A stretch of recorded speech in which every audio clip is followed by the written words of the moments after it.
सबसे प्रथम जो चीज होती है वो है वैराग्य यानी संन्यास।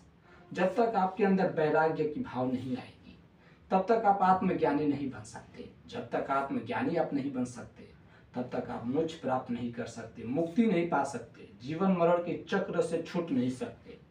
स्वामी विवेकानंद ने कहा था कि आत्मज्ञान के लिए वैराग्य होना बहुत आवश्यक है।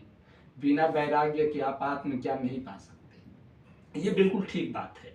वैराग्य का मतलब अब ये नहीं होता है कि आप महल अटारी छोड़ दीजिए, घर द्वार छोड़ दीजिए, कपड़े लत्ते छोड़ दीजिए, नंगे हो जाइए और चले जाइए जंगल में और वृक्ष के नीचे बैठ जाइए, किसी गुफा में घुस जाइए, बैठ जाइए।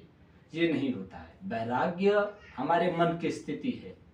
वैराग्य सिर्फ इतना ही कहता है कि आप जहाँ पे भी हो, जिस अवस्था में भी हो, जैसे भी हो, आपको बोध आ जानी चाहिए कि मैं इस शरीर से भिन्न हूँ, मैं और परमात्मा एक है, हम दोनों के बीच एक सेतु है।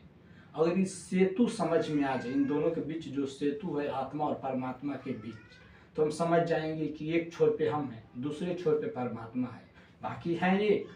जैसे एक ही सिक्के के दो पहलू होता है, बाकी दोनों एक ही है, एक के बिना दूसरे का अस्तित्व नहीं है। उसी प्रकार मोक्ष प्राप्ति में आत्मा से परमात्मा की यात्रा की जाती है, ब्रह्म को जाना जाता है। मुस्लिमों में हुआ एक मंसूर, उसने घोषणा किया अहम ब्रह्मास्मि, उसने सत्य को जान लिया था। ये बिल्कुल ठीक थी, वो सत्य को जान लिया था, उसने घोषणा कर दिया था।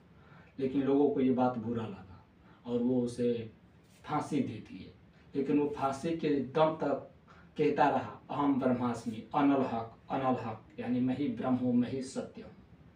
लेकिन लोगों को ये बात बुरा लगा। कारण था कि अगर आप अंधों के शहर में जाएं और आंखों की घोषणा कर दें तो सारे नाराज हो जाएंगे कि ये कहाँ से आ गया आंख वाला, उनको चिढ़ होने लगती है।